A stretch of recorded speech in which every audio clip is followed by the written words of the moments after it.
புயலை பொறுத்தவரைக்கு இன்றைக்கு சென்னைக்கு அருகில் தென்கிழக்கு திசையில் 40 கிலோமீட்டர் தூரத்தில் நிலை கொண்டுள்ளது. இது இன்றைக்கு காலை அதிகாலை காற்றழுத்த தாழ்வு மண்டலமாக வலு குறைந்துள்ளது. நாம் எதிர்பார்த்தது நேராக வடக்கு பகுதியாக செல்லும் என்று சொல்லித்தான் வானிலை ஆய்வு மையமும் தனியார் ஆய்வு மையமும் நமக்கு எச்சரிக்கை செய்திருக்கிறது. இயற்கை அதை மீறி இன்றைக்கு ஒரே இடத்துல அது சென்னைக்கு அருகிலேயே அந்த புயலுடைய தாக்கம் இருக்கக்கூடிய அளவுக்கு இருக்கிறது. புயலாக இல்லாமல் இன்றைக்கு காற்றழுத்த தாழ்வு மண்டலமாக அது மாறி இருக்கிறது. நாளை காலை வரை இதே போல விட்டு விட்டு மழை பெய்யும் என்று சொல்லி வானிலை ஆய்வு மையம் நமக்கு தகவல் சொல்லி இருக்கிறார்கள். சென்னையை பொறுத்தளவுக்கு நேற்று ஆவரேஜாக 15 சென்டிமீட்டர் மழை பெய்திருக்கிறது. அதிகமாக மழை பெய்த பகுதி எண்ணூரில் 26 சென்டிமீட்டரும், பாரிஸில் 25 சென்டிமீட்டரும், உள்ளம் பகுதியில் 22 சென்டிமீட்டரும், ஐசோஸ் பகுதியில் 22 சென்டிமீட்டரும், மணலி நியூட்டன் பகுதியில் 20 சென்டிமீட்டரும் மிச்சமும் மழை பெய்திருக்கிறது. இந்த மாதிரி தான் வானிலை ஆய்வு மையம் இப்பொழுது கூட சொல்லியிருக்கிறார்கள். இன்றைக்கு இரவும் மழை இருக்கும் என்று சொல்லியிருக்கிறார்கள். நாளைக்கு காலையில் இது காற்றழுத்த தாழ்வு மண்டலம் காற்றழுத்த தாழ்வு பகுதியாக மாறக்கூடிய வாய்ப்பு இருக்கிறது. அப்படி மாறுகிற நேரத்தில் தமிழ்நாட்டில் மகாபலிபுரத்திலிருந்து உள்கோயில தமிழ்நாட்டிற்காக காற்றழுத்த தாழ்வு பகுதியாக உள்ளே வரக்கூடிய சூழ்நிலை இருக்கிறது. அந்த பகுதியில் மழை இருக்கும் என்று வானிலை ஆய்வு மையம் சொல்லியிருக்கிறார்கள். அதற்கு வேண்டிய நடவடிக்கை நம்ம முதலமைச்சர் வகையில் அந்தந்த மாவட்ட நிர்வாகத்திற்கு சொல்லி வேண்டிய நடவடிக்கை எடுக்க சொல்லியிருக்கிறார்கள். நேற்றைய தினம் நம்முடைய முதலமைச்சர் அவர்கள் வேளாண்மை பயிர்களுக்காக நேற்று நிவாரணம் அறிவித்திருக்கிறார்கள்.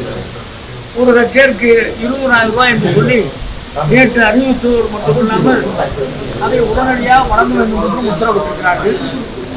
இப்பொழுது இந்த மழையால் பாதிக்கப்பட்ட அந்த பயிர் சேத உரங்களையும் உடனடியாக கணக்கிட சொல்லி முதலமைச்சர் உத்தரவிட்டிருக்கிறார்கள். அந்த அடிப்படையிலே கணக்கெடுக்கிற வேலையும் நடந்து கொண்டிருக்கிறோம். நிவாரண முகாம்கள் மொத்தம் 155 இடங்களிலே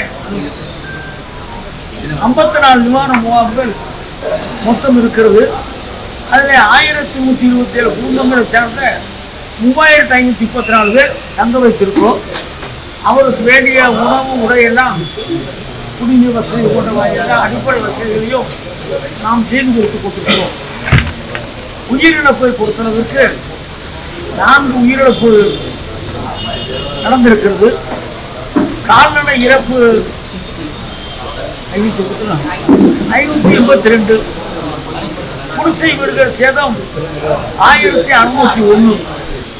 இந்த சேத விவரங்களையும் மாவட்ட நிர்வாகம் கணக்கெடுத்து அவருக்கு வேண்டிய நிவாரணத் தொகையை உடனே வழங்க வேண்டும் என்று சொல்லி முதலமைச்சர் அவர்கள் நமக்கு அறிவுறுத்தியிருக்கிறார்கள். அந்த அடிப்படையில் அந்த பணியில் நடந்து கொண்டிருக்கிறது. சென்னையில் 10 டிஎன்ஆர்எஃப் நம் தமிழ்நாட்டை சேர்ந்த அந்த மீட்பு படையை சேர்ந்த வீரர்கள் 10 குழுக்கள் சென்னையில் தயார் நிலையில் வைத்திருக்கிறோம். என்டிஆர்எஃப் மொத்தம் 11 குழுக்கள் 330 பேர். சென்னைக்கு மட்டும் மொத்தமாக பிடிச்சதில் சென்னைக்கு மட்டும் 11 குழுக்கள் 330 பேர் என்டிஆர்எஃப் குழுக்களை நாம் தயாராக வைத்திருக்கிறோம். அவர்களும் ஆயத்த பணியிலே ரெடியாக இருக்கிறார்கள், தயாராக இருக்கிறார்கள். மாநகராட்சிக்கு எந்த பகுதிக்கு தேவை என்று சொல்லுகிறார்களோ அந்த பகுதிக்கு அவர் போவார்கள். அவர்களை இப்பொழுது நாங்கள் மாநகராட்சி பொறுப்பை தான் ஒப்படைத்திருக்கிறோம். அவர்கள் எங்கே வேணுமோ அதை பயன்படுத்திக் கொள்ள வேண்டும் என்று சொல்லி மாநகராட்சி ஆணையாளர்கள் சொல்லியிருக்காங்க.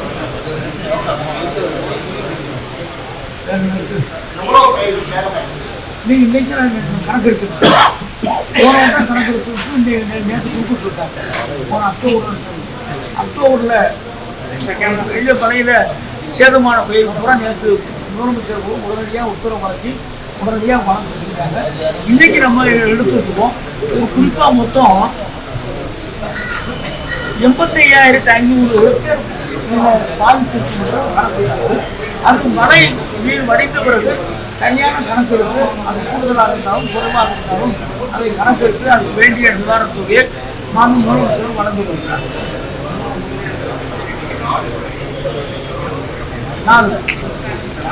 மின்சாரம் தாக்கலும் இருக்காங்கல்ல, மயிலாடுதுறையில் ஒன்றும் விழுப்புரத்தில் ஒன்றும் 2 பேர் மின்சாரம் தாக்கலும் இருக்காங்க. தூத்துக்குடியிலே தஞ்சாவூரிலும் சுவரிலும் 2 பேர் மொத்த இழப்புனா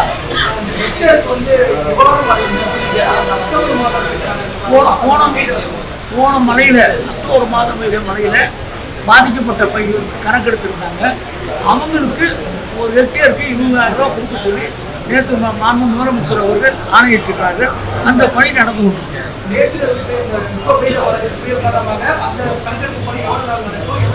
அதற்கு ஒவ்வொரு ஆகும்ல கணக்கெடுக்கிறதுக்கு தண்ணி குறைஞ்ச பிறகுதான் அந்த சரியான கணக்கெடுக்க முடியும்.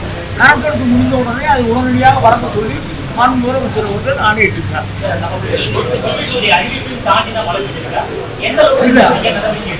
இந்த மழையை பொறுத்தளவுக்கு நம்ம கணிப்புக்குள்ளேயே வரல, வானிலை ஆய்வு மையத்துக்குள்ள கணிப்புள்ளே வரல, தனியார் நிறுவனத்துடைய கணிப்புல வரல. இப்போ நம்ம கணக்கு போட்டதெல்லாம் பார்த்தீங்கன்னா சென்னைக்கு மேலே நேராக ஆந்திரா பக்கம் போகும்போது நம்ம வானிலை ஆய்வு மையமும் தனியாக இருக்கும்.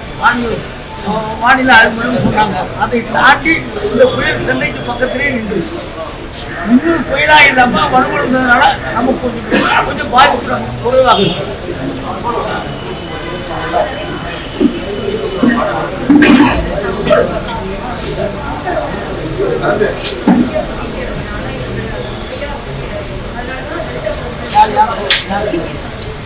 யூபிஎஸ் கவர்மெண்ட்டும் ஜெயலலிதா கவர்மெண்ட் 10 வருஷம் இருந்தாங்கல்ல, அப்போ தூர்வாரி அரசாங்கம் தொடர்ந்து ஒரு பணிகளை செய்து கொண்டு தூர்வாருங்கிறது அது ஆண்டாண்டு காலமாக இந்த அரசாங்கம் இருந்தாலும் அது எண்ணிக்கையில் கூட குறைய இருக்கக்கூடிய தூர்வாரி தொடர்ந்து எதிர்கட்சியில் இருக்கிறவர்கள் இந்த நேரத்தில் இதை பயன்படுத்தி கொண்டு அரசியலுக்காக இதை பேசுகிறார்.